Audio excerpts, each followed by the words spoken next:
भगवते वासुदेवाय। ओम नमो भगवते वासुदेवाय। ओम नमो भगवते वासुदेवाय। हरे कृष्णा। तो हम पढ़ रहे हैं श्रीमद् भागवतम स्कंद 1 अध्याय 7। 7 है ना? अध्याय 7 और श्लोक संख्या 5।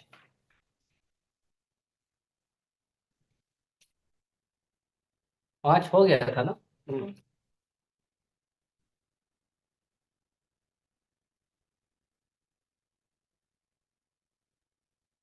ओके। यया सम्मोहितो जीवो आत्मानं त्रिगुणात्मकं परोऽपि मनुतेरर्थं तत्कृतं चाभिपद्यते। यया सम्मोहितो जीव आत्मानं त्रिगुणात्मकं परोऽपि मनुते अनर्थं तत्कृतं चाभिपद्यते। यया सम्मोहित जीव आत्मानं त्रिगुणात्मकं परोऽपि मनुते तत्कृतं चाभिपद्यते। पढ़िए।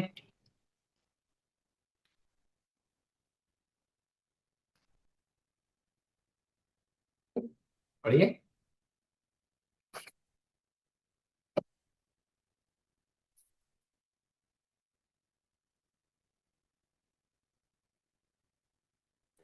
हरे कोई कृष्णा। नहीं है पढ़ने का। यया सम्मोहितो जीव आत्मान त्रिगुणात्मकं परोऽपि मनुते अनर्थ तत्कृत चाभिपद्यते। और कोई?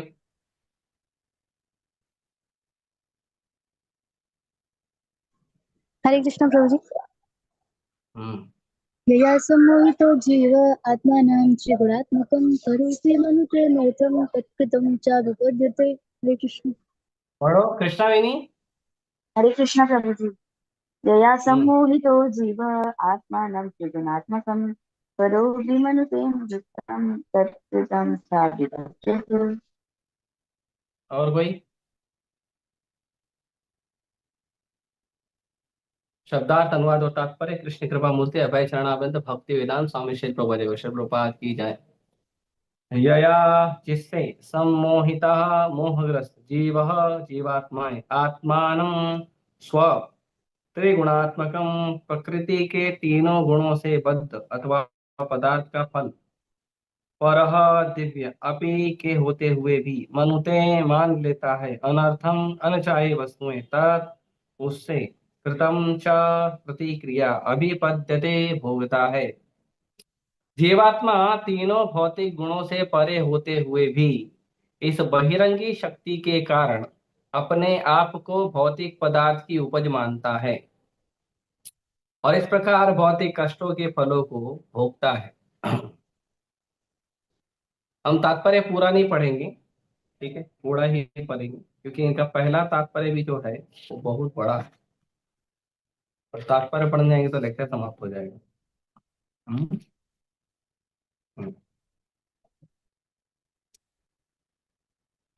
यहाँ पर भौतिकवादी जीवों के कष्ट का मूल कारण बताया तथा उसके उपाय के रूप में जो कार्य करने चाहिए उसके बारे में बतलाया गया है। साथ ही साथ परम सिद्धि का वर्णन भी हुआ है। इन सब का उल्लेख इस श्लोक में हुआ है। जीवात्मा स्वाभाविक रूप से भौतिक पास से परे है किंतु अभी वह बहिरंगी शक्ति द्वारा बंदी बना लिया गया है। अतएव वह अपने आप को भौतिक पदार्थ की उपज में से एक मानता है। अतएव इस अपवित्र संपर्क संपर्क के कारण विशुद्ध आध्यात्मिक जीव भौतिक प्रकृति के गुणों के अधीन कष्ट सहता है। जीवात्मा भ्रमवश अपने को भौतिक पदार्थ मान बैठता है। इसका अर्थ यह हुआ कि भौतिक स्थिति के वश में होने के कारण उसके सोचने अनुभव करने तथा चाहने की वर्तमान विकृति विधि उसके लिए स्वाभाविक नहीं है, लेकिन सोचने अनुभव करने तथा चाहने का उसका अपना स्वभाव तरीका होता है। जीव अपने मूल अवस्था में सोचने, अनुभव करने तथा चाहने की शक्ति से रहित नहीं होता। श्रीमद् भगवत गीता में भी पुष्टि हुई है कि बद्ध जीव का वास्तविक ज्ञान भी अज्ञान से ढका है। इस प्रकार यहाँ पर इस सिद्धांत का खंडन हो जाता है कि जीवात्मा निरपेक्ष निराकार ब्रह्म है। ऐसा हो ही नहीं सकता, क्योंकि जीवात्मा की अपनी मूल अबद्ध अवस्था में भी अपनी चिंतन शैली होती है। वर्तमान बद्ध अवस्था बहिरंगी शक्ति के प्रभाव के कारण है। इसका यह अर्थ है कि जिस समय श्री भगवान अलग होते हैं, तब माया शक्ति अपना प्रभाव दिखाती है। श्री भगवान कभी नहीं चाहते कि जीवात्मा बहिरंगी शक्ति द्वारा भ्रमित हो जाए। बहिरंगी शक्ति भी इस तथ्य से भली भांति परिचित है, किंतु वह अपनी मोहनी शक्ति से मृत जीवों को भरमाए रखने का अकृतज्ञ कार्य करती है। श्री भगवान भ्रामिका शक्ति माया के कार्य में कोई बाधा नहीं डालते, क्योंकि उसके ऐसे कार्य बद्ध जीव को सुधारने हेतु आवश्यक होते हैं। कोई स्नेहित पिता नहीं चाहता कि अन्य कोई व्यक्ति उसके संतान को प्रताड़ित करे, तो भी वह अपने उद्दंड पुत्र को सुधारने हेतु कठोर व्यक्ति के संरक्षण में सौंप देता है। लेकिन साथ ही साथ सर्वस्नेहिल सर्वशक्तिमान पिता बद्ध जीवों को माया के चंगुल से छुटकारा दिलाने हेतु उत्सुक रहते हैं। राजा अवज्ञाकारी नागरिकों को बंदी गृह की चार दीवारी के अंदर डाल देता है, लेकिन कभी कभी बंदी को राहत देने की इच्छा से वह स्वयं बंदी गृह में जाता है और उनसे सुधरने हेतु कहता है, और ऐसा कहने पर वह बंदी को मुक्त कर देता है। इस प्रकार परम भगवान अपने राज्य से माया शक्ति के राज्य में अवतरित होकर श्रीमद् भगवद गीता के रूप में स्वयं राहत देते हैं। जहां पर वे व्यक्तिगत रूप से सुझाव देते हैं कि यद्यपि माया शक्ति का पर विजय पाना दुष्कर है, तो भी यदि कोई श्री भगवान के चरण कमलों के शरण में आता है, तो श्री भगवान के आदेश से वह मुक्त हो जाता है। शरणागति की यह विधि माया के भ्रामक प्रभाव से छुटकारा पाने का उपाय है। शरणागति की यह प्रक्रिया संघ के प्रभाव से पूरी होती है। अतः श्री भगवान का सुझाव है कि संत पुरुषों की वाणी के प्रभाव से जिन्होंने वास्तव में परम की अनुभूति कर ली है, वे लोग श्री भगवान की दिव्य प्रेमा भक्ति में संलग्न हों।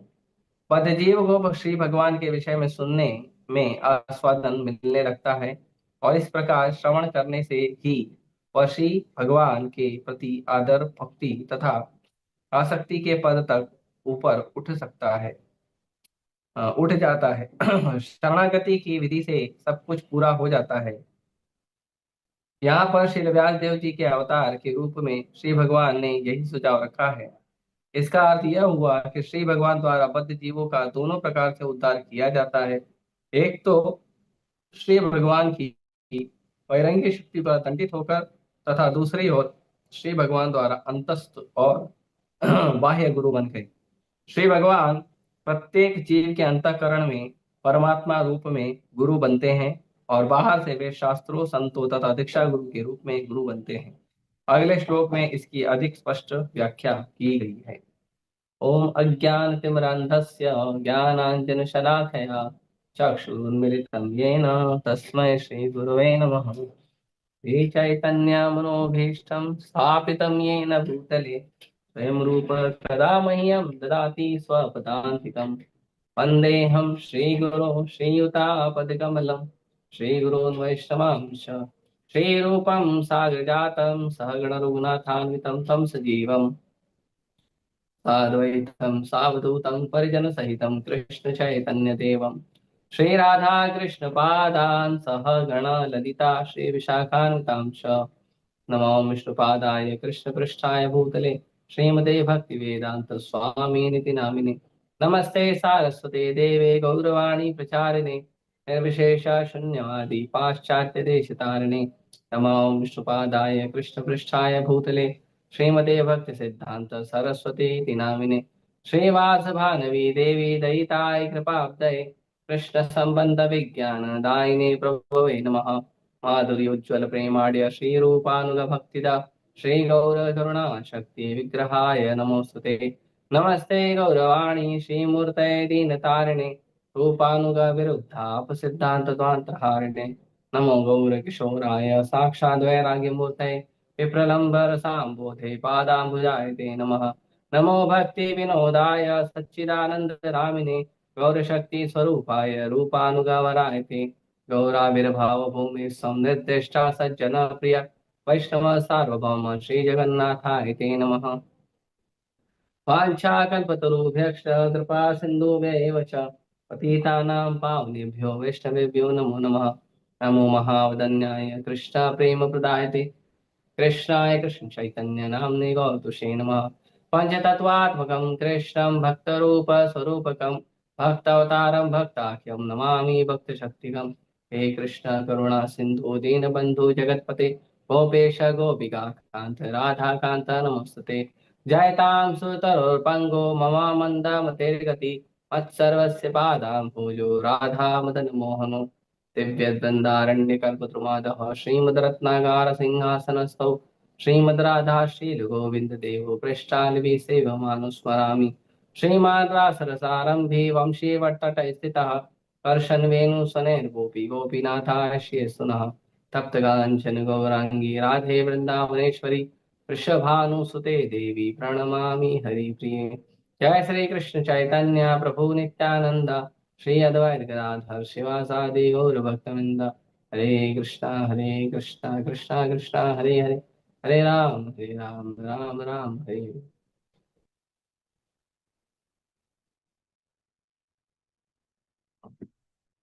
हरे कृष्णा। तो यहाँ पे कह रहे हैं कि अभी पिछले श्लोक में बताया गया है कि यदि कोई भक्ति का पालन करेगा और अच्छे से भक्ति को मन पूर्वक शरणागति भाव से यदि कोई भक्ति करता है तो वो ऐसे भगवान का दर्शन कर सकता है जो भगवान माया के स्वामी हैं। लेकिन अब कह रहे हैं कि अब कोई कहेगा कि ठीक है भगवान माया के स्वामी है, जैसे जो ब्रह्मवादी होते हैं निराकार ब्रह्मवादी, तो वो कहते हैं कि हम माया के बंधन में हैं, बाद में छूट जाएंगे। ऐसा थोड़ी है कि हम हमेशा माया के बंधन में रहेंगे। हम हमेशा माया के बंधन में नहीं रहेंगे। हमारा भी शरीर जो है वो अभी फिलहाल हम किसी भौतिक परिस्थिति में हैं। अभी फिलहाल हम किसी भौतिक चेतना में हैं। एक दिन आएगा हमारा शरीर छूटेगा तो हम भौतिक चेतना से बाहर निकलेंगे और हम क्या करेंगे, हम भी भगवान बन जाएंगे। और भगवान क्या माया के पति हैं, कृष्ण क्या माया के पति हैं। अरे हम भी माया के ऊपर हो जाएंगे, हम भी भगवान हो जाएंगे। भगवान ब्रह्म है, हम भी ब्रह्म हो जाएंगे। तो यहाँ पे कहते हैं नहीं, यया सम्मोहित जीव आत्मानं त्रिगुणात्मकम। कहते हैं कि देखिए अगर आप ऐसा समझ रहे हो कि आप अ, जो हो तीनों गुणों के परे हो और किसी कारण से आप भौतिक संसार में आए हो, तो वो ऐसा नहीं है कि आप अपने आप आए हो। क्योंकि अगर मुक्त होंगे तो अपने आप मुक्त होंगे, बिना किसी प्रयास के अगर अपने आप मुक्त होंगे तो अपने आप ही आए होंगे। पर ऐसा कहते हैं नहीं, ऐसे ऐसा नहीं है, आप अपने आप नहीं। कैसे आए हो, यया सम्मोहित जीव। आप लोग आए हो मोहित होकर, और मोहित होकर नहीं आए हो, सम्मोहित होके आए हो। मोहित का मतलब होता है आकर्षण, सम्मोहित का मतलब होता है कि आप आकर्षित नहीं होना चाहते हो फिर भी आपको आकर्षित किया, सम्यक रूप से आपको आकर्षित कर दिया गया। जैसे यहाँ पे वर्ड शब्द उपयोग किया है सम्यक प्रणीहिते मदे, वैसे ही यहाँ पे उपयोग किया है सम्यक मोहितो। भगवान को भजन करने से हमारे हृदय का जो मल है वो सम्यक रूप से पूरी तरह से पूरे प्राय पूरा 100% पूरा साफ हो जाएगा। लेकिन अगर भगवान का भजन नहीं किया, भगवान कृष्ण का शरणागति नहीं लिया, तो क्या होगा, सम्यक रूप से आप मोहित हो जाओगे, आप मोह में पड़ जाओगे। आप नहीं चाहते हो फिर भी मोह में पड़ोगे। नहीं, ऐसे कैसे मोह में पड़ेंगे। अरे हम तीनों गुणों के परे हैं, आत्मा तो सच्चिदानंद होती है तो भी आत्मा सच्चिदानंद होती है तो भी आप भौतिक संसार के बंधन में पड़ोगे, और कोई उपाय नहीं, नहीं निकल सकते। हाँ, परोपि मनुतेन अर्थम तत्कृतम चारित्र्यते। तो कहते हैं कि तब जब आत्मा तीनों गुणों के बंधन में आ जाता है, तो गुणों के, तीनों गुणों से परे होते हुए भी आत्मा ऐसी वस्तु को स्वीकार करता है जो उसके लिए अच्छा नहीं है, जो उसके लिए उपयोगी नहीं है, जो उसका अनर्थ है। आत्मा भगवान की बहिरंगा शक्ति के प्रभाव में आने के कारण अपने अनर्थों को भी स्वीकार करता है। काम, क्रोध, लोभ, मोह, द्वेष, मत्सर, ये सब को भी स्वीकार करता है। जबकि आत्मा का इन सब गुणों से, इन सब दुर्गुणों से कोई लेना देना नहीं है, फिर भी आत्मा को स्वीकार करना पड़ता है सम्मोहित होके। तो क्यों? क्योंकि, तो कहते हैं प्रभुपाद जी कि जीवात्मा स्वाभाविक रूप से भौतिक पास से परे है। संसार के, भौतिक संसार का जो बंधन है वो जीवात्मा के लिए कभी है ही नहीं, कभी बना ही नहीं है। फिर क्यों फंस जाता है? किंतु अभी वह बहिरंगी शक्ति द्वारा बंदी बनाया गया। हम लोगों को ऑटोमेटिकली कभी कोई बंधन मिलता नहीं है, हमें बंदी बनाया जाता है। कृष्ण भूलिया जीव भोग वांछा करे, पाछे ते माया तारे झापटिया धरे। क्यों बंदी बनाया गया है? क्योंकि कृष्ण को भूलकर, कृष्ण की सेवा छोड़कर जीव ने क्या किया है? कृष्ण की सेवा छोड़कर जीव जो है वो भोग विलास करना चाहता है, कृष्ण से अलग होके। कृष्ण की सत्ता को स्वीकार नहीं करना चाहता है, कृष्ण को स्वामी स्वीकार नहीं करना चाहता है, कृष्ण के दिए गए नियमों का, आदेशों का पालन नहीं करना चाहता है, अपने मर्जी से भोग विलास में रहना चाहता है। तो कोई कहेगा इसमें गलत क्या है? अरे हर इंसान अपने मर्जी से स्वतंत्र नहीं होगा तो क्या हमेशा भगवान के बंधन में रहेगा? नहीं। भगवान के बंधन में रहने के लिए भगवान थोड़ी बोल रहे हैं, भगवान प्रेम करने के लिए बोल रहे हैं, बंधन में थोड़ी रहने बोल रहे हैं। लेकिन यदि आप भगवान के साथ प्रेम का संबंध नहीं रखते हो तो अपने आप बंधन में आ जाओगे। कैसे आ जाओगे? सिंपल सा उदाहरण है कि जैसे मान लो कोई व्यक्ति पहली बार अ, रेलवे की सवारी कर रहा है, कोई व्यक्ति है जो पहली बार ट्रेन का, रेलवे का सवारी कर रहा है। सवारी वो अपनी मर्जी से ही कर सकता है, लेकिन फिर भी उसको रेलवे का कानून जानना आवश्यक है कि टिकट कहाँ मिलता है, कौन से प्लेटफॉर्म से जहां उसको जाना है वहां का ट्रेन मिलेगा, और जहां उसको नहीं जाना है वहां का भी ट्रेन मिलेगा। जो टिकट उसने लिया है उस टिकट के आधार पे, टिकट के ऊपर जो लिखा है उस गंतव्य, उस डेस्टिनेशन के स्थान पे पहुंचाने वाला ही ट्रेन आपको पकड़ना है। आप कोई ऐसा ट्रेन पकड़ लोगे जो आपका गंतव्य, आपका स्थान है उसके आगे लेके चलेगा तो भी नहीं चलेगा। आपका डेस्टिनेशन पे ही पहुंचना है, उसके आगे भी नहीं जाना है, पीछे आओगे चलेगा लेकिन आगे नहीं जाना।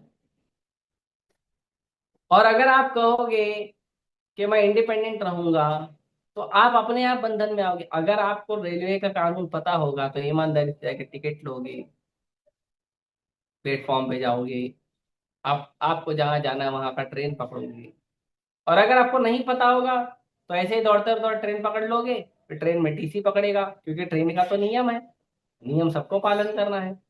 टीसी पकड़ेगा, फाइन मारेगा, आप रोगे, चिल्लाओगे, बिलकोगे, छोड़ेगा ही नहीं। तो संसार में आप आए हो तो संसार जिसने बनाया है उसका नियम भी तो पता होना चाहिए। या या तो दूसरा तरीका है कि संसार बनाने वाले से संबंध हो तब तो आपको कुछ माफी भी मिल सकती है। ऐसे रेलवे है, जिसने बनाया है, जिसने रेलवे का कानून संभालता है, अगर रेलवे मिनिस्टर से कोई आपका संपर्क है या रेलवे के कोई बड़े अधिकारी से संपर्क है तो आप बच जाओ। लेकिन अगर रेलवे के किसी बड़े अधिकारी से संपर्क नहीं है और आप अपने मर्जी से रेलवे में घूमोगे तो टीसी पकड़ेगा तो छोड़ेगा नहीं। उसी प्रकार यदि हमें भोग वांछा करना भी है तो हमें भगवान के प्रसाद के रूप में करना चाहिए। हमें अपनी मर्जी से नहीं करना चाहिए। अपनी मर्जी से करने पे क्या होगा कि भगवान ने तो नियम बनाया है हर जगह का, सृष्टि के हर स्थान का नियम भगवान ने बनाया है। और उस स्थान का नियम यदि हम नहीं पालन करेंगे तो क्या होगा? तो अपने आप वहां का नियम तोड़ने के कारण वो नियम का जो इंचार्ज है, सुपरिटेंडेंट है, वो व्यक्ति अपने आप हमें दंडित करेगा। तो आत्मा जो है स्वाभाविक रूप से कभी भी संसार में अपने आप नहीं आती। आत्मा को बंदी बनाकर संसार में डाला जाता है। क्यों? क्योंकि अब वो भगवान का नियम नहीं स्वीकार करना चाहती है और भगवान के साथ अपने संबंध को नहीं स्वीकार करना चाहता है आत्मा। इसीलिए आत्मा को बंदी बनाया जाता है। आत्मा अपने आप को, अब कोई कहेगा तो कोई व्यक्ति अपने आप को बंदी कैसे बनाएगा? और बंदी बनाएगा तो उसको दुख तो होगा। तो इसीलिए शब्द उपयोग हो गया सम्मोहिता। सम्यक रूप से मोहित हो जाता है वो अपने आप आकर्षित हो जाता है कि मुझे भौतिक संसार में, भौतिक पदार्थ में जाना है। और वो मोहित होकर उसमें फंसता है। जैसे पता होने के बावजूद, जैसे उदाहरण एक देखते हैं कि समुंदर है, नदी है, तो समुंदर में, नदी में जो मछली है या जो भी जलचर प्राणी है, उनके भोजन की व्यवस्था भगवान ने पानी के अंदर ही कर दी है। लेकिन फिर भी अगर एक कांटे में कोई एक कीड़ा डालकर कोई व्यक्ति कांटा डालता है समुद्र में, तो अपने जीभ के लालच के कारण मछली जो है उसको पूरा भोजन मिल रहा है, बस वो एक कीड़ा का जो लालच है, वो लालच के कारण वो कीड़े को खाने के लिए जाती है और कटिया में उसका मुंह फंस जाता है।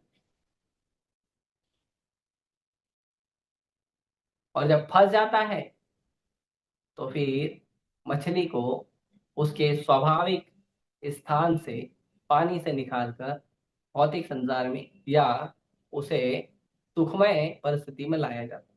वहां वो तड़पती है, दुख में रहती है, लेकिन उसको सुख क्या रहता है? मैंने एक कीड़ा ले लिया मुंह में।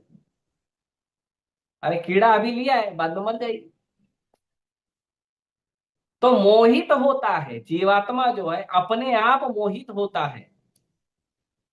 जैसे अग्नि है, अग्नि में कोई भी वस्तु जाएगी तो जल जाएगी, लेकिन जो पतंगा होता है उसको अग्नि आकर्षित करती है और पतंगा अग्नि में जाता है, जल के मर जाता है। तो पतंगा को भी पता है कि अग्नि में जाने से जल के मर जाऊंगा, लेकिन क्यों जाता है? मोहित होके जाता है। वैसे ही संसार में जीव मोहित होके आता है। संसार में जीव को ऐसे नहीं हथकड़ी हथकड़ी बांध के भेजा गया, ऑब्वियसली हथकड़ी रहती है। तीनों गुणों का जो बंधन है, सतोगुण, रजोगुण, तमोगुण, उसका बंधन रहता ही है। और उस बंधन के अंतर्गत ही जीव जो है संसार के अंदर भटकते रहता है।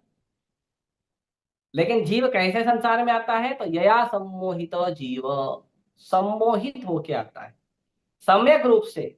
उसकी इच्छा नहीं भी रहती है भौतिक संसार में, फिर भी आकर्षित होता है, फिर भी आकर्षित। जैसे जो व्यक्ति को ज्यादा लालच होता है, ज्यादा धन कमाने का लालच होता है, ज्यादा धन अर्जित करने का लालच होता है, जो सही तरीके हैं उससे भी तो धन कमाया जा सकता है और शांति से जिया जा सकता है। 2 रोटी, 4 रोटी, 6 रोटी, 8 रोटी, 10 रोटी, जितना घर की जरूरत है उतना कमा लीजिए। नहीं, मेरे को एक महीने का राशन भराना है, मेरे को 1 साल का राशन भराना है, मुझे 10 साल का राशन भराना है। इतना पैसा होना चाहिए कि पूरी जिंदगी बैठ कर खाऊं, इतना पैसा चाहिए। क्या है? मोह है ना। अरे आप साल 2 साल 3 साल चलो रख लो, बहुत ज्यादा कमाना है तो 2 3 साल 5 साल का जमा करके रख लो, 10 साल का कर लो, नहीं। अरे मैं भी बैठ कर खाऊंगा, मेरा बेटा भी बैठ कर खाएगा, बेटे को भी निठल्ला बनाएंगे, बेटे को बचपन से सिखा देंगे, बेटा तेरे को कमाने की जरूरत नहीं, मैंने कमा के रखा है तेरे लिए। बेटा बोलेगा वेरी नाइस, वो निठल्ला बन के घूमेगा, फिर आपकी संपत्ति बर्बाद करेगा। तो मोह है, तो क्या करता है, जिसे मोह होता है ज्यादा संपत्ति जमा करने का, वो सही मार्ग से भी पैसे कमाता है, गलत मार्ग से भी पैसे कमाता है, ये जानते हुए कि गलत मार्ग में जाऊंगा तो दंड मिलेगा, पकड़ा गया, चोरी पकड़ी गई तो दंड मिलेगा, फिर भी कमाता, फिर भी जाता है कमाने। तो यया सम्मोहित जीव, सम्यक रूप से मोहित हो जाता है भौतिक संसार में भोग और ऐश्वर्य में लिप्त होने के लिए। हाँ, इसीलिए इसका अर्थ यह हुआ कि भौतिक स्थिति के वश में होने के कारण उसके सोचने, अनुभव करने और चाहने की वर्तमान विकृति विधि उसके लिए स्वाभाविक नहीं है, क्योंकि वो भोगने के लिए जब आता है तो जो भोग की जो परिस्थिति है उसको स्वीकार करता है, अपनी स्वाभाविक परिस्थिति को त्याग देता है। अपनी स्वाभाविक परिस्थिति जो आनंद में रहना, खुश रहना, त्याग दे। जैसे कोई चोर है, चोर जब चोरी करने जाता है तो वो साधारण मनुष्य जैसा नहीं होता है, वो डरा हुआ, सहमा हुआ, जल्दी से सामान लेके भागने वाला, ये सब भाव होता है उसका। अगर चोर पैसा देकर मान लो दुकान से कोई वस्तु खरीद रहा है, तब तो चोर एकदम बढ़िया, कोई भी व्यक्ति है पैसा देकर सामान खरीदना है तो कैसे जाएगा, बढ़िया एकदम ठाट बाट से जाएगा, पैसा देगा, इसका कितना हुआ, उसका कितना हुआ, हिसाब लगाएगा, हिसाब का जो भी हुआ हिसाब किताब लेके और फिर उसको आगे बढ़ेगा। लेकिन अगर चोरी करने जाएगा तो जाएगा, इधर देखेगा, उधर देखेगा, ऊपर देखेगा, नीचे देखेगा, सीसीटीवी कैमरा देखेगा, दुकानदार को देखेगा, बड़े सफाई से एक जगह पे जाएगा, हाथ घुमाएगा, हाथ से सफाई करेगा, फट करके जेब में डालेगा, चोरी करके भागेगा। तो वो स्वाभाविक परिस्थिति में नहीं। वैसे ही जब माया के बंधन में, जब भौतिक संसार में जीव भोगने के लिए आता है तो वो अपनी स्वाभाविक स्थिति में रहता है। स्वाभाविक स्थिति क्या है उसकी? स्वाभाविक स्थिति है भगवान का भजन करना, नाम जप करना, ग्रंथों को पढ़ना, भगवान का अर्चा विग्रह का सेवा करना, भगवान को कुकिंग करके भोग लगाना, भगवान के नाम का प्रचार करना, लोगों को, जीवों को भगवान से जोड़ना, खुद भी हरे कृष्ण महामंत्र का कीर्तन भजन करते हुए आनंद मगन, आनंद में जीवन बिताना, दूसरों को भी आनंद का जीवन देना, ये स्वाभाविक स्थिति है। लेकिन भोग भोगने के लिए हम क्या करते हैं? हम भोग भोगने के लिए हम अपनी स्वाभाविक स्थिति त्याग देते हैं। जैसे एक छोटा उदाहरण देते हैं, ये उदाहरण थोड़ा सा कड़वा लगेगा पर अभी आया है विचार तो कह देते। जैसे हम देखते हैं कि हमें कई बार हम अपने बच्चों को स्कूल और कॉलेज में भेजते हैं पढ़ने के लिए, और स्कूल और कॉलेज वाले बोलते हैं कि तुम स्कूल में आओगे, कॉलेज में आओगे तो तिलक नहीं लगाना, कलावा नहीं पहनना, कंठी नहीं पहनना, सब तोड़ के आना है। तो उस पढ़ाई के मोह में हम अपना धर्म त्याग देते हैं, और हम बच्चों को भी यही सिखाते हैं कि पढ़ाई ज्यादा इंपॉर्टेंट है, धर्म इंपॉर्टेंट नहीं है। अगर बच्चे ने गीता लेके गई है स्कूल में और टीचर ने डांट दिया तो हम कभी भी दोबारा बच्चे को गीता हाथ लगाने नहीं देते, नहीं टीचर डांटेगी तुम्हारी।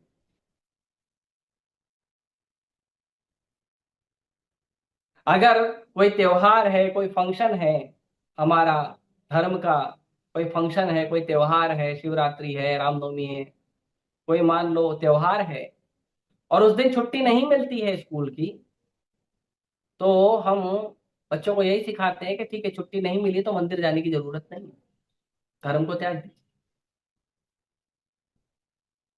और यही बीज धीरे धीरे बड़ा होता है, और वो बच्चा जो स्वाभाविक रूप से भगवान से आकर्षित हो रहा था, माता पिता को भक्ति भजन करते देखते हुए, वो बच्चा धीरे धीरे नास्तिक बन जाता है, अधर्मी बन जाता है, विधर्मी बन जाता है, अपने ही धर्म को गाली देता है, अपने ही भगवान को गाली देता है, साधु संतों का अपमान करता है, और माता पिता रोकते नहीं है। क्यों? क्योंकि ये तो चलन चल रहा है ना, स्कूल में भी मना करना, ऑफिस में भी मना करना, सड़क पर भी मना करना, तो अपने धर्म का पालन करना शर्म की बात है। तो जो उसका साधारण स्वभाव है कि धर्म के भगवान की भक्ति करना, भगवान का भजन करना, वो अगर किसी स्कूल में ऐसा सिखाया जाता है, तो हम वहाँ के स्कूल के टीचर और प्रिंसिपल को ये नहीं बोलते कि नहीं, हमारे घर तो घर में ये धर्म का पालन होता है, इसके लिए ऐसा होना चाहिए। हम अपने बच्चों को, और चलो ठीक है, मान लो स्कूल या कॉलेज में इस तरह से बोला गया है कि ठीक है, आप कंठी मत पहनिए, तिलक मत लगाइए, कलावा मत पहनिए, कोई बात नहीं, घर पे तो आके करो। स्कूल कॉलेज में कहा गया शर्ट पैंट में घूमो, तो घर पे तो आके कम से कम धोती कुर्ता पहनो, घर पे तो आके कम से कम साड़ी पहनो, घर पे तो आके कम से कम हमें पारंपरिक हमारी जो सनातन वेशभूषा है उसको स्वीकार करो। नहीं, पूरा दिन jeans pant shirt T shirt पहन के पूरा दिन भटकते रहेंगे, बिल्कुल भान नहीं, बिल्कुल विचार नहीं। मंदिर में भी आएंगे तो मंदिर में भी आने के समय अपने धर्म का चोला नहीं पहनेंगे। क्यों? क्योंकि हमें तो मॉडर्न बनना है, हमें तो मॉडर्न बनना है। हम मॉडर्न स्कूल में जाते हैं, हम एडवांस शहर में रहते हैं। तो एडवांस शहर में रहने का मतलब थोड़ी है कि अपने धर्म को आप नजरअंदाज कर दो, अपने स्वभाव को छोड़ दो, भक्ति का भाव छोड़ दो, उसका मतलब थोड़ी है। अरे जब Prabhupada ji America, London, Europe जैसे बड़े बड़े देशों में लोग धोती कुर्ता पहना के, साड़ी पहना के, जब प्रभुपाद जी ने पूरे दुनिया में इस तरह से प्रचार किया, और वहां पे प्रभुपाद जी के शिष्यों को पहनने में कोई शर्म नहीं आई, तो भारत के लोग, भारत की भूमि, संतों की भूमि पर रह के क्यों शर्म करते हैं पहनने के? कारण क्या है? यही भौतिक भोग, कि लोग मुझे पिछड़ा बोलेंगे, लोग मुझे धार्मिक बोलेंगे। तो अपने धर्म पर स्वाभिमान होना चाहिए, अभिमान होना चाहिए, लेकिन करते क्या है? सिर्फ पढ़ाई करना है, कमाई करना है, इसके लिए अपने धर्म को त्याग दे, तिलक लगा के नहीं जाएंगे। माथे पे तिलक लगाना ये श्रृंगार है हमारा। ये माथे पे जो तिलक है, ये भगवान के दोनों चरण को प्रदर्शित करता है कि भगवान के दोनों चरण हैं। वैष्णव जब तिलक लगाते हैं तो दोनों चरण भक्ति माथे पे धारण करते हैं और फिर तुलसी लगाते हैं। ये हमारा श्रृंगार है। लेकिन माथे पे तिलक नहीं लगाना, गले में कंठी नहीं पहनना, गीता भागवत को कभी नहीं स्पर्श करना। क्यों? क्योंकि ये तो सिलेबस में आएगा नहीं। तो भौतिक भोग, भौतिक इच्छा के कारण हम अपने धर्म को त्याग देते हैं, हम अपने संस्कार को त्याग देते हैं, और क्या स्वीकार करते हैं? Valentine day. कौन सा संस्कार है ये? प्यार करने के लिए, किसी को प्रेम करने के लिए, क्या किसी से स्नेह करने के लिए, क्या हमें साल भर इंतजार करके किसी दिन का मोहताज होना पड़ेगा? और वैलेंटाइन डे के नाम पर करते क्या है हम? कौन सा बहुत बड़ा पवित्र काम करते हैं जिनसे हम एडवांस हो जाते हैं? सारा गंदगी तो मचाते हैं। कोई सभ्य मनुष्य वाला तो कोई काम ही नहीं करते। जैसे आप लोगों ने पढ़ा होगा इतिहास में, मैंने भी पढ़ा है कि इतिहास में यह बताया गया कि जब व्यक्ति सभ्य नहीं था, जब व्यक्ति जंगली था, तब वो मांस खाता था, छोटे छोटे कपड़े पहन के घूमता था। जब वो सभ्य नहीं था तब ऐसा था। और जब व्यक्ति सभ्य बना तो उसने अपना कपड़ा बनाना सीखा, उसने खेती करके अपना अनाज उगाना सीखा, और फिर उसने अपना घर बनाना सीखा, और सभ्यता से एक दूसरे से मिलकर रहना सीखा। उसको सभ्य व्यक्ति कहते हैं, उसको कल्चर्ड पर व्यक्ति कहते हैं, संस्कारी व्यक्ति कहते हैं। लेकिन आप देखिए, भारत तो सभ्य समाज था, अपना अनाज खुद उगाता था, अपना घर खुद बनाता था, हाँ, और अपने कपड़े खुद बुनता था, पूरे कपड़े पहनता था, आधे कपड़े नहीं पहनता था, जंगली लोगों की तरह पत्ते, जितना पत्ता होता उतना कपड़ा नहीं पहनता था। लेकिन ये असभ्य लोगों के चक्कर में पड़ के हम लोगों ने क्या किया है? हम लोग भी असभ्य बन के घूमते हैं, और अपने आप को शहर का एडवांस व्यक्ति का नाम देते हैं। और यदि कोई व्यक्ति सभ्य कपड़े पहनता है, सभ्य व्यवहार रखता है, तो उसको बोलते हैं अरे यार ये तो बेकार व्यक्ति है, ये हमारे स्टैंडर्ड का व्यक्ति नहीं। अच्छी बात है, हमें आपके स्टैंडर्ड में आना भी नहीं है। ऐसा असभ्य व्यवहार, ऐसा असभ्य संस्कार में हमें आना भी नहीं। हम अपने जीवन में अपना दाल रोटी खा के भगवान का भजन करके हम ज्यादा खुश हैं। आपकी असभ्य संस्कृति को स्वीकार करके हमें अपने जीवन में दुख को निमंत्रण नहीं देना। लेकिन लोग मॉडर्नाइजेशन के नाम पे करते हैं, अरे मेरा मित्र नाराज हो जाएगा। आपका मित्र नाराज हो जाएगा, उसकी चिंता है आपको, लेकिन भगवान नाराज हो जाएंगे, देवी देवता रुष्ट हो जाएंगे, वो नहीं चिंता है। देवी देवता बोलेंगे मैंने तो मनुष्य भेजा था, देखो जंगली बन के घूम रहा है। उसको मैंने भेजा था शहर में, जन्म दिया था शहर में, लेकिन जंगली बनकर मांस खाना, आधे कपड़े पहन के घूम रहा है। तो ये असभ्य संस्कार है, सभ्य संस्कार नहीं। लेकिन क्यों करते हैं? सम्मोहित जीवो, मोहित हो गए, मोहित हो गए हैं। छोटे कपड़े पहनने को ही सम रिस्पेक्ट मिलना चाहिए, मांस खाने वाले को रिस्पेक्ट मिलना चाहिए, दारू पीने वाले को रिस्पेक्ट मिलना चाहिए, दूध पीने वाले का अनादर होना चाहिए। और हमको लगता है ये बात सच है। अरे जो संस्कारी व्यक्ति होता है, वो बुद्धिमान व्यक्ति होता है, वो अकेला हजारों को कह सकता है कि आप सब गलत हो। इतनी क्षमता रखनी चाहिए। इतना क्षमता, इतना संस्कार केवल सभ्य व्यक्ति में ही आता है, असभ्य व्यक्ति में नहीं आता। तो अपना स्वभाव छोड़ देते हैं लोग। और भगवत गीता में भी इसकी पुष्टि की गई है कि बद्ध जीव का वास्तविक ज्ञान भी अज्ञान से ढका होता है। उसका जो ओरिजिनल ज्ञान है वो अज्ञान से ढका होता है। जब कोई जीव है, कोई भी जीव, जब उसको किसी भी चीज का ज्ञान दिया जाता है, तो वो ज्ञान जो है, वो ज्ञान पहले से जीव के अंदर है। जैसे भगवान की भक्ति का ज्ञान है, वो जीव के अंदर पहले से है। जीव को भगवान की भक्ति का पहले से ज्ञान है, लेकिन लेकिन उसको याद दिलाने की जरूरत है। जब याद दिलाया जाता है तो उसे ज्ञान हो जाता है। तो इसका उदाहरण श्रील प्रभुपाद जी देते हैं कि जैसे किसी बच्चे के अंदर चलने की क्षमता, दौड़ने की क्षमता बच्चे के अंदर होती है, पर माता पिता को उसको थोड़ा ट्रेनिंग देना पड़ता है। थोड़ा सा ट्रेनिंग देने के बाद क्या होता है, लगभग 2 महीना, 5 महीना, 6 महीना ट्रेनिंग देने के बाद क्या होता है, बच्चा जिंदगी भर चलता है, जिंदगी भर दौड़ता है। वैसे ही यदि जीवात्मा को थोड़ा सा कृष्ण भक्ति का ट्रेनिंग दे दी जाए, तो जीवात्मा के अंदर जो कृष्ण भक्ति है वो अपने आप बाहर आएगी और वो अपने स्वभाव से कृष्ण भक्ति करेगा, अपने स्वभाव से।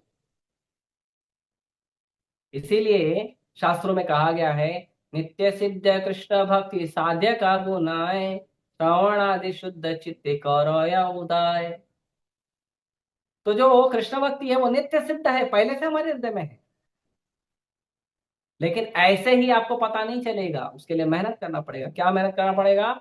श्रवण आदि शुद्ध चित्ते, श्रवण, कीर्तन और स्मरण, वंदन, भगवान की जो 9 विधा भक्ति है, श्रवणम, कीर्तनम, विष्णु स्मरणम, पाद सेवनम, अर्चनम, वंदनम, दास्यम, साख्यम, आत्मनिवेदनम, ये जो 9 प्रकार की भक्ति है, ये 9 प्रकार की जो नवदा भक्ति है, ये नवदा भक्ति के स्वभाव में जब व्यक्ति अपने आप को डालता है कृष्ण के चिंतन के लिए, तो धीरे धीरे धीरे धीरे जो उसके हृदय में कृष्ण भक्ति है वो आप उदय हो जाती है, अपने आप प्रकट हो जाती है। और जब प्रकट हो जाती है तो वो भक्ति करने लगता है।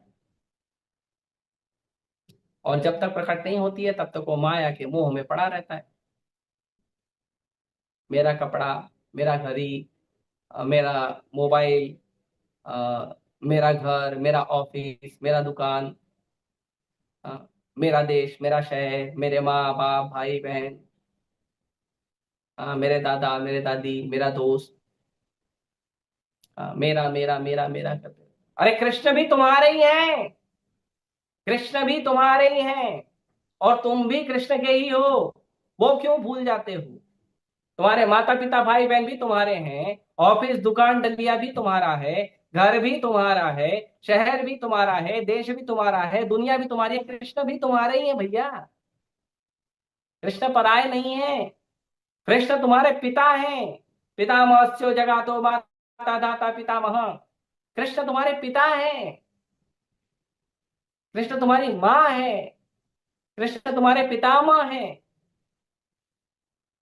कृष्ण तुम्हारे सूर्यतम सर्वभूतानाम, कृष्ण तुम्हारे मित्र हैं। वो क्यों भूल जाते? अगर अपनापन भी दिखाना है तो कृष्ण अपनापन दिखाने के लिए तैयार है। और कृष्ण से ज्यादा अपनापन कौन दिखाएगा, जो आपके हृदय के अंदर ही जाके बैठे हैं। संसार में ऐसा कौन सा संबंध है जो हमारे हृदय में जाके बैठा रहता है? हम्म, ये तो आजकल लोग ड्रामा में बोल देते हैं, हम आपके दिल में रहते हैं, तुम हमारे दिल में रहते हो। सच में रहते हैं क्या? हाँ, 6 फीट का साइज आएगा क्या आपके दिल के अंदर? आपका दिल 3-4 इंच का दिल है आपका, उसके अंदर 6 फीट का आदमी घुसता है नहीं। और कृष्ण अचिंत्य शक्ति वाले हैं। कृष्ण आपके हृदय में रहते हैं। ईश्वर सर्वभूतानां हृदय अर्जुन तिष्ठति। कृष्ण रहते हैं हृदय। कृष्ण सचमुच हृदय में रहते हैं। यदि आप कृष्ण के विग्रह के सामने, फोटो के सामने, कृष्ण के रूप के सामने खड़े होकर कृष्ण से प्रार्थना करो, कृष्ण से बात करो, कृष्ण हृदय में आपको मार्गदर्शन देंगे। लेकिन हम मोहित हैं।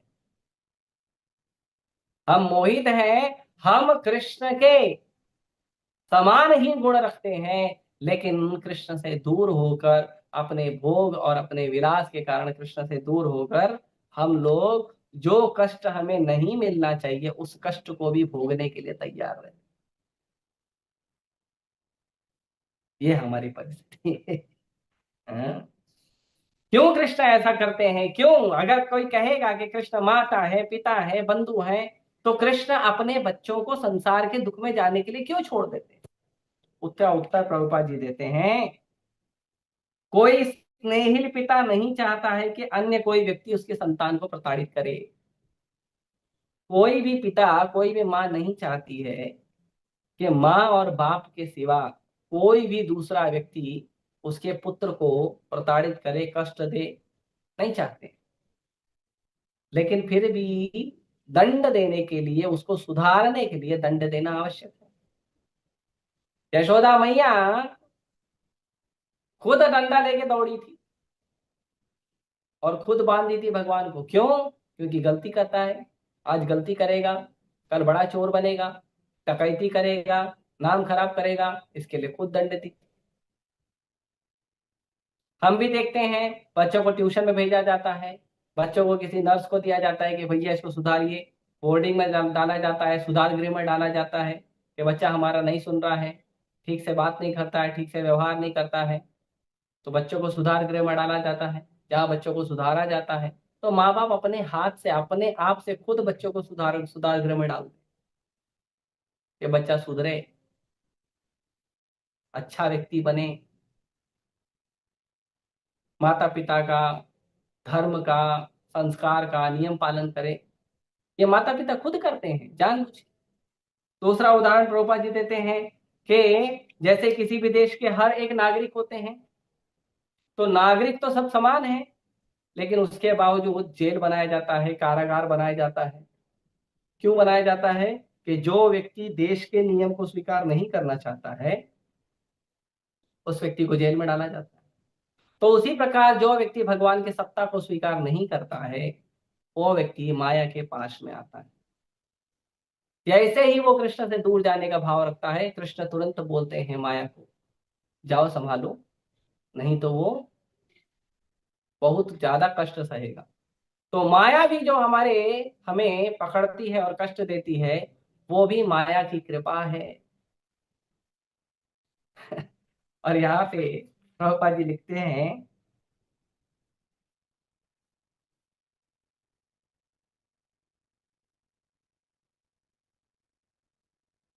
बहिरंगी शक्ति भी इस तथ्य से भली भांति परिचित है कि जीवात्मा, भगवान कभी नहीं चाहते कि जीवात्मा बहिरंगा शक्ति में जाए। ये बहिरंगा शक्ति को पहले से पता है, लेकिन अपनी मोहनी शक्ति से विस्मृत जीव को भरमाए रखने का वो अकृतज्ञ कार्य करती है।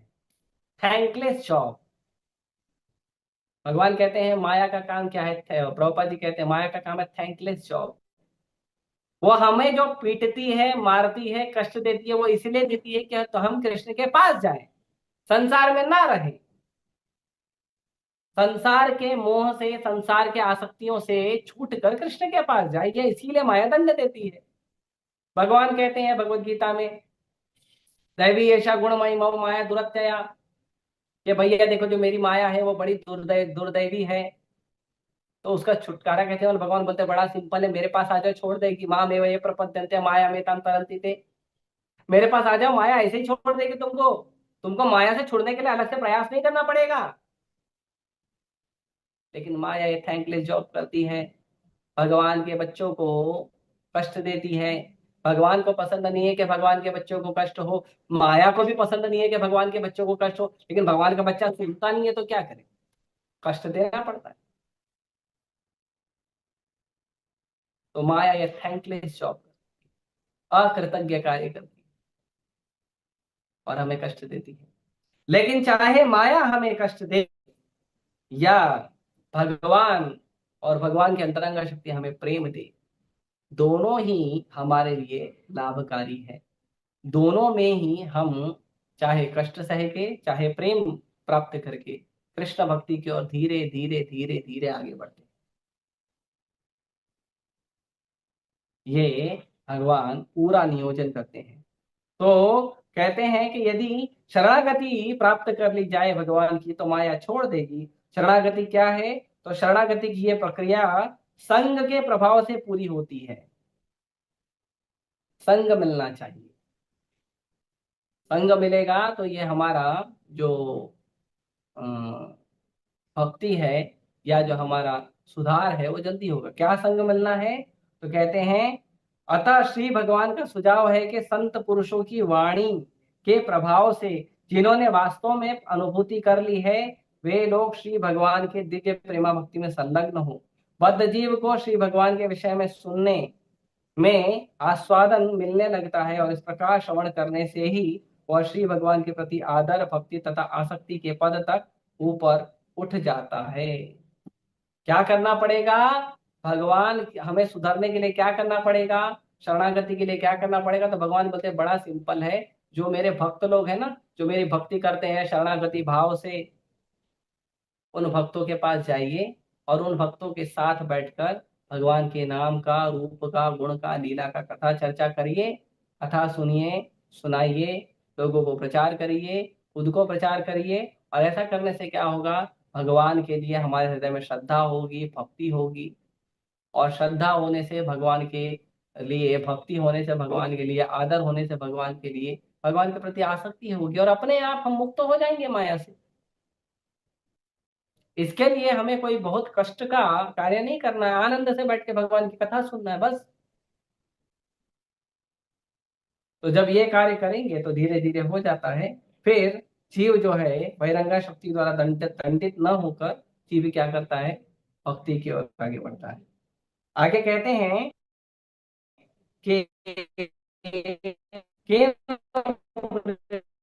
बताया है देवताओं के अंतरण शक्ति संबंध में शक्ति के विषय में की पुष्टि हुई है। यहाँ पर भी स्पष्ट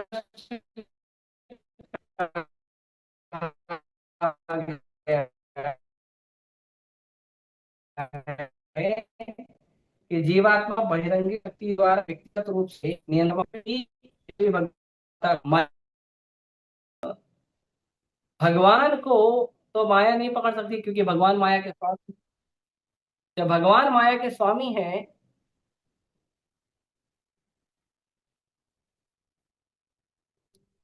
जब भगवान माया के स्वामी हैं तो भगवान को माया नहीं पकड़ सकती है। वैसे ही जो पूर्ण रूप से भगवत भक्ति में लीन हो जाता है उस व्यक्ति को भी माया नहीं पकड़ती। क्यों, क्योंकि भगवान के सामने माया एक दासी बनकर हाथ जोड़ के खड़े रहती है। और एक दासी में इतनी कहां से हिम्मत है कि भगवान के या अपने स्वामी के सेवक को बंधन में डाल दे। माया केवल जीवों पे कार्य करती है जो संसार में भगवान को छोड़कर भटकते हैं और दुख में रहते हैं। केवल उन पे कर, माया सबके ऊपर काट दी, माया सबको, बाकी सबको छोड़ दे। केवल जो संसार में जीव भटक रहे हैं उन जीवों के ऊपर ही माया अपना प्रताड़ना दिखाती है। और इसीलिए व्यास देव जी, हाँ, यदि श्री भगवान तथा जीव एक ही श्रेणी में होते हैं तो व्यास देव जी के लिए इसे देख पाना संभव होता और भ्रमित जीवों के भौतिक दुख का प्रश्न ही नहीं होता, क्योंकि परमेश्वर सब कुछ जानते हैं। अतएव अनेक अद्वैतवादियों द्वारा श्री भगवान तथा जीव को एक ही श्रेणी में रखने के प्रयास छिछोरी कल्पनाएं हैं। भगवान और जीव जो है एक नहीं है, अलग अलग है। व्यास देव जी ने ये लिखा नहीं है सोच के, व्यास देव जी ने साक्षात देखा कि भगवान खड़े हैं, भगवान के साथ भगवान की अंतरंगा शक्ति खड़ी है और भगवान के पीछे भगवान से डर के माया खड़ी। और ये माया जो है वो केवल उन जीवों को कष्ट दे रही है जो जीव भगवान से स्वतंत्र होकर भोग इच्छा करना चाहते हैं। सबको कष्ट नहीं दे रही है, जो जीव भगवान का प्रेम से सेवा कर रहे हैं उनको कष्ट नहीं दे रही। इसीलिए जीव और भगवान दोनों अलग अलग होते हैं। भगवान स्वामी है और जीव दास है।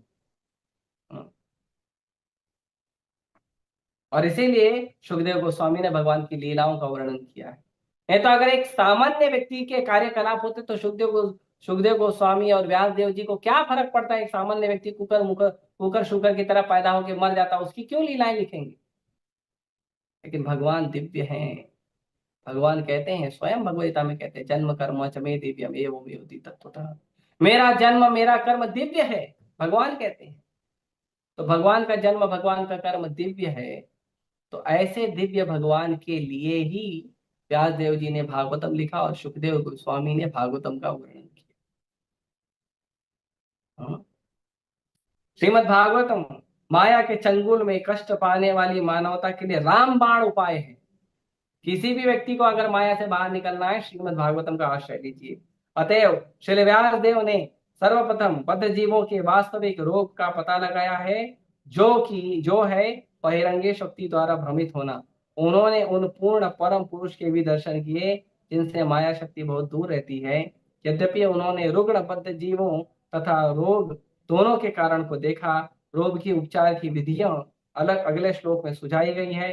निसंदेह भगवान श्री भगवान तथा जीव दोनों ही गुणवत्ता की दृष्टि में समान हैं, लेकिन श्री भगवान माया शक्ति के नियंता हैं, जबकि जीव इसी माया शक्ति द्वारा नियंत्रित होते हैं। तो यहाँ पे कह रहे हैं कि जो भागवतम है वो संसार के सभी जीवों के लिए रामबाण उपाय है। भागवतम का आश्रय लेने से संसार के सारे दुख सारे कष्ट हमें छोड़ देंगे। पहली बात तो भागवतम का आश्रय लेते ही हमारे हृदय में हमारे जीवन में आनंद की अनुभूति शुरू हो जाएगी। और दूसरा, भागवतम को पढ़ने से, सुनने से, प्रचार करने से धीरे धीरे हमारे हृदय का कल्मश समाप्त हो जाएगा और हम भगवान की भक्ति को प्राप्त करेंगे। भगवान के चरण कमलों में हमें आसक्ति होगी, भगवान के लिए श्रद्धा आदर भक्ति प्राप्त होगी और हम भगवान के बड़े प्रियतम हो जाएंगे, निकटतम हो जाएंगे। तो तब माया शक्ति हमें बंधन में नहीं डालेगी। लेकिन माया शक्ति कब बंधन में डालती है? जब हम भगवान से दूर होते हैं। इसीलिए जब हम भगवान से आसक्त हो जाएंगे, भगवान के लिए प्रेमा भक्ति करेंगे, तो माया हमें छोड़ देगी। हाँ, हम शुरुआत में जब भगवान की भक्ति करने का प्रयास करते हैं तो माया थोड़ी परीक्षा जरूर लेती है, लेकिन जब जीव आगे बढ़ता है तो माया को भी खुशी होती है। तो ये जो भगवान की बहिरंगा शक्ति है, ये बहिरंगा शक्ति हमें छोड़ देती है। इसीलिए व्यास देव जी ने देखा कि संसार के जो बीमार लोग हैं, रुग्ण लोग हैं, उनका बीमारी का कारण, उनकी रुग्णावस्था का कारण, उनका उपाय और उपाय के बाद उसका जो आनंदमय जीवन है, उस पूरे वस्तु को व्यास देव जी ने श्रीमद् भागवतम के अंदर बहुत सुंदर तरीके से इसका वर्णन किया है। और एक विशेष बात बताते हैं, श्री भगवान तथा जीव के बीच सनातन संबंध दिव्य है, अन्यथा वे माया के चंगुल से बद्ध जीवों का उद्धार करने का कष्ट नहीं लेते। भगवान क्यों इतना कष्ट लेते हैं? खुद धरती पे आते हैं, अपने भक्तों को, आचार्यों को भेजते हैं, ग्रंथों को भेजते हैं। भगवान बहुत कष्ट उठाते हैं हम लोगों के लिए। क्यों उठाते हैं? क्योंकि भगवान का हमारे से शाश्वत संबंध है। वरना कोई व्यक्ति क्यों आएगा अपना आनंदमय जगह छोड़कर इस संसार में, भौतिक संसार में क्यों आएगा हम जैसे लोगों के लिए? भगवान क्यों आते हैं? क्योंकि भगवान हमारे स्वामी हैं, हमारे पिता हैं, और भगवान हमसे प्रेम करते हैं, इसीलिए भगवान आते हैं। वरना भगवान को अवतार लेने की, भगवान को धरती पे आने की कोई आवश्यकता नहीं है। संसार के लोग भगवान से विद्रोह करके संसार में भटक रहे हैं, उसके लिए भगवान को आने की कोई आवश्यकता नहीं है। लेकिन भगवान हमसे प्रेम करते हैं, इसीलिए भगवान आते हैं। जब हमारा कोई अपना, ऐसा तो जेल में हजारों लोग बंद हैं, हजारों लोग कैदी हैं, जेल में लोग कष्ट सह रहे हैं, हमें कोई फर्क नहीं पड़ता, हम अपने घर में बैठकर बढ़िया अपना जीवन जीते हैं आनंदमय। लेकिन जब हमारे घर का कोई व्यक्ति जेल में बंद होता है, तो हम बार बार जेल में मिलने जाते हैं। जेल की परिस्थिति अच्छी नहीं होती है, दुखमय होती है, लेकिन फिर भी हम क्यों जाते हैं? क्योंकि हमारा अपना कोई जेल में होता है। उसी प्रकार जीव संसार में कष्ट भोग रहा है, उस जीव को कष्ट से उबारने के लिए, उसको माया के चंगुल से बचाने के लिए भगवान खुद आते हैं, बार बार लीला करते हैं, ग्रंथों को भेजते हैं, भक्तों को भेजते हैं। इसीलिए हमें प्रयास करना चाहिए कि हम जल्दी से जल्दी भगवान की भक्ति में अपनी साधना को तीव्र करें, और भगवान की भक्ति को प्राप्त करें, भगवान से आसक्ति प्राप्त करें, भगवान के लिए प्रेम प्राप्त करें, और जल्दी से जल्दी हम मुक्त होकर वापस से अपने प्रभु के पास चले जाएं। और अगर ऐसा नहीं करेंगे तो हमें माया के द्वारा प्रताड़ना प्राप्त होती रहेगी। तो इस तरह से प्रभुपाद जी कहते हैं, इस जीवन के इसी लक्ष्य को ध्यान में रखकर श्रीमद् भागवतम की रचना की हुई। श्रीमद् भागवतम को बद्ध जीवों को ही संसार से, बंधन से मुक्त करा के भगवान के श्री चरण कमल में वापस से जाने के लिए जो राजमार्ग तैयार किया है, वो श्रीमद् भागवतम ने किया है। इसीलिए हमें उसे स्वीकार करना चाहिए। ठीक है, मैं यहीं रोकता हूँ, किसी का कोई प्रश्न है तो पूछ सकते हैं। हरे कृष्ण।